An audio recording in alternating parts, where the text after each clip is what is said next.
인구 1,400만의 경기도. 그런데 학령 인구가 점점 감소하면서 폐교 위기에 놓인 학교가 늘고 있습니다.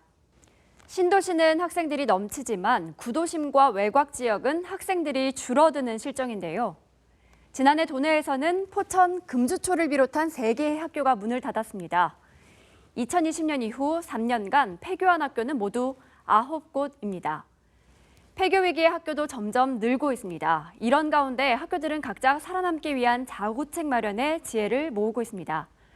먼저 화성 지역 한 초등학교의 사례를 박일국 기자가 취재했습니다. 화성시 송산면 농촌마을의 작은 초등학교. 매일 점심시간이면 푸르게 올라오는 잔디 운동장에 아이들의 웃음소리가 가득합니다. 분홍색과 초록색, 마음에 드는 색상의 조끼를 입었을 뿐 학년 구분도 없습니다. 골키퍼는 선생님이 맡았습니다. 걷기 운동을 하다 자연스럽게 시작한 점심 축구는 교사들까지 함께 뛰면서 이 학교의 전통으로 자리 잡고 있습니다. 워밍업 하고 있으면 선생님들 식사하시면 오늘처럼 이렇게 나와 주셔서 그 차례대로 나와서 나오는 대로 이제 팀 배정돼서 그렇게 자연스럽게 하게 됐죠. 선생님들도 많이 협조해 주시고.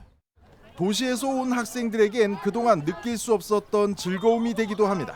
도시에서는 제가 느끼기로는 이제 언니들이나 동생들이 다 무서워요. 그리고 선생님들도 조금씩 무서워가지고 막 이런 거를 선생님들이랑 같이 할 수가 없었는데 여기서는 막 선생님들도 다 같이 나오셔서 하고 그래가지고 너무 좋은 것 같아요, 여기가. 6명이 쓰는 1학년 교실. 책상이 빼곡한 도시의 것과는 사뭇 다릅니다. 교실 한켠에 마루를 깔아서 학생들이 편히 쉬거나 놀이를 할 수 있는 공간을 마련했습니다. 교실 안으로 들어온 싱크대도 저학년들에겐 요긴한 시설입니다. 고학년 학생들은 꽃이 핀 교정에서 야외 수업을 합니다.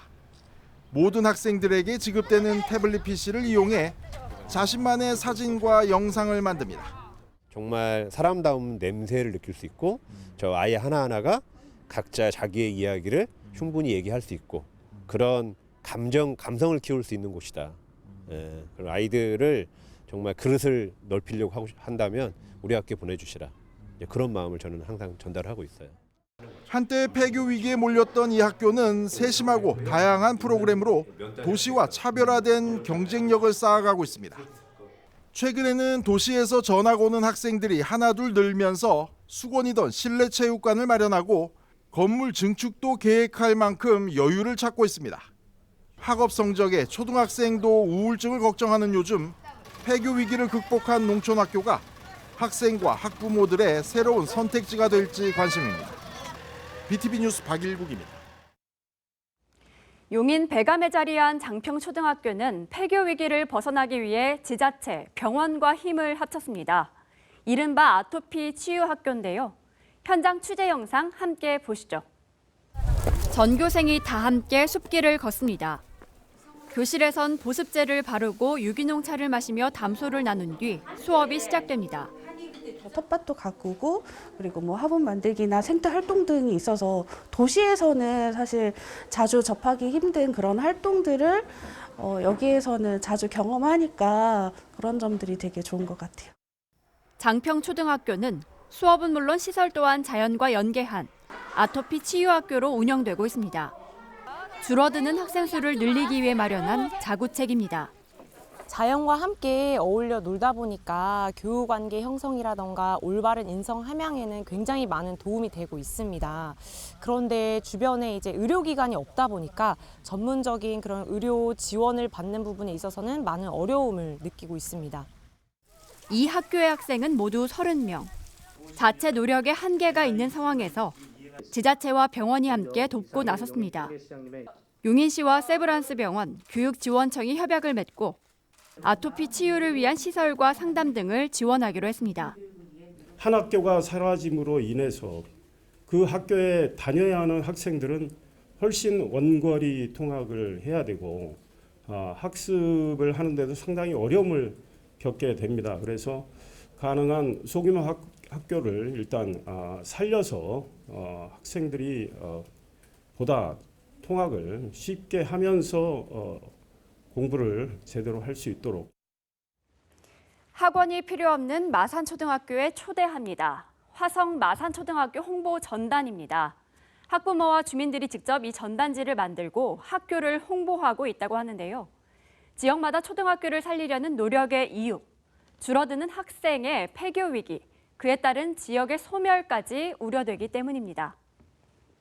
학생이 있고 학교가 전속을 해야 젊은이들도 자꾸 여길 귀향을 하고 들어오지. 손자들을 여기 학교를 보내자. 그래서 이 학교를 살리자. 그런 프로그램도 한번 걸은 적도 있었어요. 42. 2020년 기준 입학생이 5명 미만인 도내 초등학교 수입니다. 이 가운데 입학생이 아예 없는 학교도 10곳에 달했는데요. 소규모 학교에선 입학생만큼이나 주목하고 있는 게 있습니다. 복식학급, 이걸 막기 위해 소리 없는 전쟁을 치르고 있는데요. 두 학년의 학생 수가 9명 미만일 경우 반을 합치는데 예를 들면 1, 2학년을 합쳐서 8명일 경우 이 함께 수업을 받게 되는 겁니다. 이렇게 되면 학부모들이 아이를 보내고 싶지 않은 기피 학교가 되고 폐교 위기도 커지는 겁니다. 6학급으로 진행될 때와 복식학급으로 운영될 때는 전학 오고 싶어하는 학부모님들 입장에서 다르게 받아들이시거든요. 학령 인구 감소와 함께 찾아온 폐교 위기에 학교들은 자구책을 고심하고 있는데요. 영어, 골프를 비롯한 각종 특성화 학교. 사실 그동안 지역마다 소규모 학교에 이런 지원 사업을 벌인 곳이 많았습니다. 하지만 문제는 연속성인데요. 지원이 끊기면 특색들도 사라지는 경우가 대부분이기 때문입니다. 보여주기식, 일회성이 아닌 장기적 관점에서 학교와 지역을 살리기 위해 모두가 함께 고민하고 관심을 가져야 할 것으로 보입니다. BTV 뉴스 김효지입니다.